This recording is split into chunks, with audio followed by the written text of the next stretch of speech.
ہمارا تعلق کلیتاً محمد الرسول اللہ کے ساتھ ہے۔ یہ سیرت النبی کے اعتبار سے بھی بہت اہم ہیں دو صورتیں۔ بعض اعتبار سے جو صوفیانہ اس میں مسائل آئے ہیں، اور عام طور پر ہمارے مفسرین، ایسے مفسرین خصوصاً جدید دور کے کچھ ریشنلسٹ قسم کے لوگ، وہ تو ان مطالب کی گرد کو بھی نہیں پہنچے۔ ہمارے جو پرانے مفسرین ہیں، چونکہ ان کا ذوق جو ہے وہ ان کے اندر، وہ ذوق بھی اندر ہے موجود ان کے اسلام کے اور دین کے باطنی حقائق، قرآن کے باطنی حقائق کا، تو میں اس کے حوالے سے چند چیزیں آپ کو بتاؤں گا۔ سورۃ الضحیٰ کا اس کا جو شان نزول ہے وہ یہ ہے کہ کچھ دنوں کے لیے، ایک تو بالکل شروع میں جو رک گئی تھی فترت وحی، اس کے علاوہ پھر ایک موقع آیا ہے کہ کچھ عرصے کے لیے بہت دن گزر گئے حضرت جبرائیل نہیں آئے، اور آپ کے اوپر ایک شدید قسم کی جو ہے وہ پریشانی طاری ہو گئی۔ کچھ لوگوں نے بھی طعنہ دینا شروع کر دیا، کچھ عرصے سے محمد تم نے کوئی نئی وحی نہیں سنائی، کیا ہوا تمہارا شیطان کیا چلا گیا بس اب؟ کوئی ایسا بھی بتایا گیا کہ ایک دفعہ کئی راتوں تک آپ رات کو اٹھے نہیں، تو کہا وہ تمہارا شیطان تمہیں چھوڑ گیا ہے۔ کوئی ساتھ کے رہنے والی عورت جو تھی کہ رات میں نے سنی نہیں تمہاری کوئی پڑھنے کی جو تم پڑھا کرتے تھے، شاید شیطان تمہیں چھوڑ گیا ہے۔ خود آپ کو جس قدر ایک اشتیاق رہتا تھا کہ وہی آئے اور آپ کی وہ روح کو جو ہے مزید اور غذا اور تر و تازگی جو ہے وہ مسلسل ملتی رہے، اس کی وجہ سے یہاں تک آتا ہے کہ حضور فرماتے ہیں کہ اس درجے میں رنج اور غم میں تھا کہ میں سوچتا تھا کہ میں پہاڑ کے اوپر چڑھ کر اپنے آپ کو گرا دوں۔ بربنائے تب بشری، اس درجے حضور کے اوپر جو ہے یہ شاخ گزر رہا تھا کہ وہی کیسے بند ہو گئی۔ اور اس میں یہ بھی تھا کہ اللہ ناراض تو نہیں ہو گیا، کیا مجھ سے کوئی خطا تو ایسی نہیں ہو گئی، یہ سبب کیا ہوا ہے؟ یہ ہے وہ کیفیت کہ جس کے اندر یہ آیتیں نازل ہو رہی ہیں۔ اور اب آپ اس کو سمجھ لیجئے کہ اس کا نفسیاتی اور انسان کی باطنی کیفیات کے ساتھ کیا تعلق ہے۔ انسان پر دو طرح کی کیفیات طاری ہوتی رہتی ہیں، جیسے میں نے پہلے ایک دفعہ آپ کو بتایا صدیق اور شہید کے درمیان جو فرق ہے بنیادی، کہ کچھ بنیادی طور پر لوگ ایکسٹروورٹس ہوتے ہیں، کچھ بنیادی طور پر انٹروورٹس ہوتے ہیں۔ ایکسٹروورٹس کھیل کود بھاگ دوڑ، لوگوں سے ملنا جلنا، گفتگو ہے، اسے دھکا دے دیا، اس سے مذاق کر لیا، اسی میں وہ خوش رہتے ہیں، بڑے مگن رہتے ہیں، تنہائی انہیں کانٹ کھانے کو دوڑتی ہے۔ اور ایک انٹروورٹس ہوتے ہیں کہ وہ مجلس وغیرہ کو نہیں ہو تو اپنے تنہائی میں کہیں بیٹھے ہیں، غور و فکر کر رہے ہیں، سوچ بچار کر رہے ہیں، انہیں وہ مجلس سے زیادہ اپنا گوشہ تنہائی جو ہے وہ زیادہ عزیز ہوتا ہے۔ تو یہ دو مزاج اللہ نے بنائے ہیں۔ اسی طرح ہر انسان کے اوپر آلٹرنیٹلی کچھ کیفیات آتی ہیں جس کو ہم کہتے ہیں میرا موڈ آف ہے۔ ایک طرح کا قبض سا ہو جاتا ہے طبیعت میں بندش سی ہوتی ہے، کسی وقت اسی شخص کے اندر پھر انشراح سا ہو جاتا ہے، پھر ہنسنے بولنے کو جی چاہتا ہے، گفتگو کرنے کو جی چاہتا ہے۔ تو یہ کیفیت جب انسان کی روحانی زندگی سے متعلق ہو جائے تو اس کو پھر صوفیہ نے نام دیا قبض اور بسط۔ کبھی طبیعت میں انشراح ہے، انبساط ہے، طبیعت جو ہے وہ آبادہ ہے، ہر چیز میں روشنی کا پہلو آدمی دیکھ رہا ہے، ہر چیز کے اندر آپ کو معلوم ہے ایک تاریک رخ بھی ہوتا ہے کسی معاملے کا اور روشن رخ بھی ہوتا ہے، اس وقت انسان روشن رخ کو دیکھتا ہے۔ اور ایک وقت میں آتا ہے کہ طبیعت میں بندش سی لگ گئی ہے، جیسے اندر کوئی پکڑ لیا کسی نے، اب طبیعت جو ہے وہ بھی اپنے اندر وہ انقباض محسوس کر رہی ہے، اور پھر آدمی پیسیمسٹک ہو جاتا ہے، نا امید سا ہوتا ہے، پھر اسے ہر معاملے کا تاریک پہلو زیادہ نظر آنے لگتا ہے۔ تو یہ قبض اور بسط کی کیفیات ہیں۔ جب کبھی قبض کی کیفیت ہو، قاضی ثناء اللہ پانی پتی رحمۃ اللہ علیہ نے تفسیر مظہری میں لکھا ہے کہ قبض کی کیفیت میں اس صورت کا پڑھنا تریاق ہے۔ جس طرح حضور صلی اللہ علیہ وسلم کے لیے گویا کہ اس وقت جو وحی کا بند ہو جانا تھا وہ گویا کہ ایک طرح کے انقباض اور قبض کی کیفیت پیدا ہوئی تھی، اس میں اب اللہ تعالیٰ فرما رہے ہیں والضحیٰ، قسم ہے دن کے دھوپ چڑھنے کے وقت کی،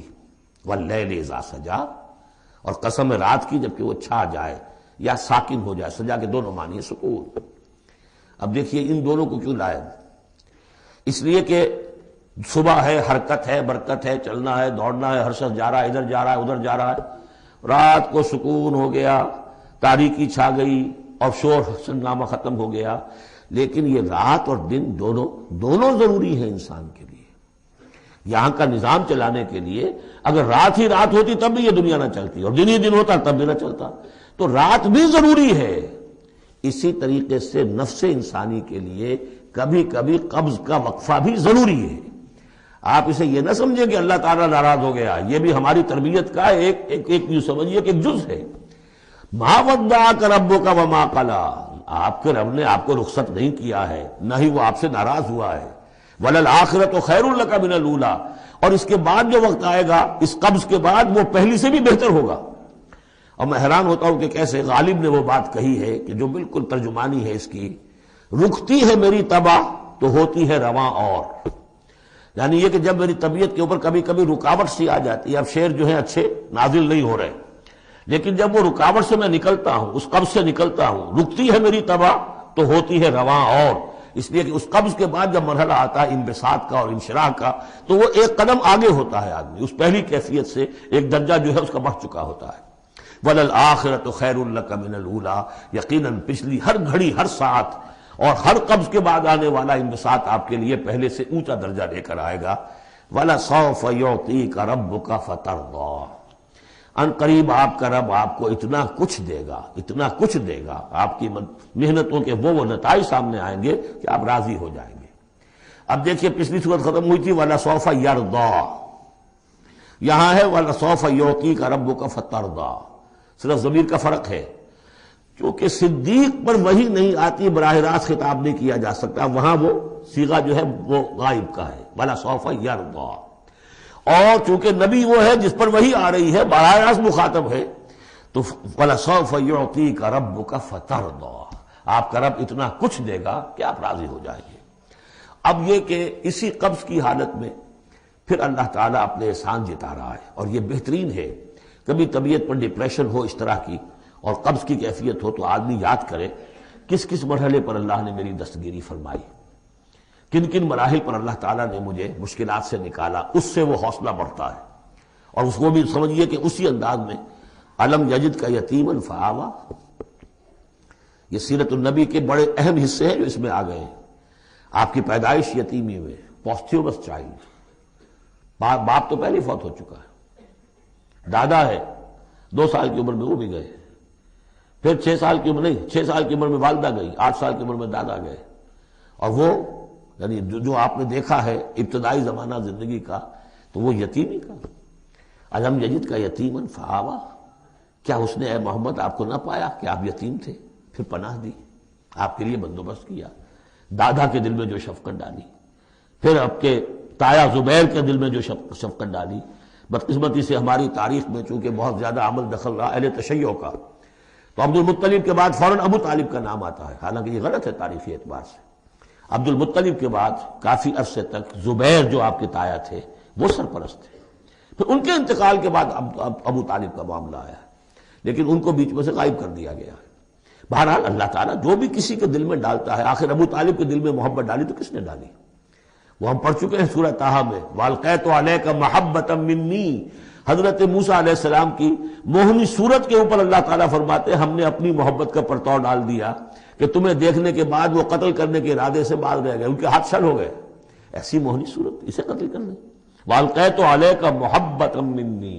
وَلِتُصْنَعَ عَلَىٰ عَيْنِي، یہ ہوا ہے۔ تو فرمایا الم یجد کا یتیما فآویٰ ووجدک ضالا فہدیٰ، اور پھر جب آپ شعور کی پختگی کو پہنچے اور غور و فکر کا مرحلہ آیا، حقائق میں انسان کو سوچ بچار کا مرحلہ آیا، اور آپ کو دیکھا کہ آپ تلاش حقیقت میں سرگرداں ہیں تو ہدایت دی۔ وہ آگے آ جائے گا، بہت قریب پہنچ گئے ہم، اقرأ بسم ربک الذی خلق، وہ مرحلہ جب آئے گا۔ ووجدک عائلا فاغنیٰ، اور پایا آپ کو تنگ دست تو غنی کر دیا۔ کس طرح سے راستہ پیدا کیا ہے خدیجہ الکبریٰ رضی اللہ تعالی عنہا نے، جو بھی ان کے آپ کے محاسن دیکھے کتنی گرویدہ ہوئی ہیں۔ بڑے بڑے سردار قریش کے جو ہے ان سے نکاح کے خواہش مند تھے، انہوں نے خود جو ہے اپنی لونی کے ذریعے سے پیغام دیا ہے حضور کو۔ تو یہ ساری چیزیں جو ہے ان کی ساری دولت جو ہے وہ پوری کی پوری انہوں نے لا کر حضور کے قدموں میں ڈال دی ہے۔ وَوَجَدَكَ عَائِلًا فَأَغْنَىٰ فَأَمَّا الْيَتِيمَ فَلَا تَقْهَرْ،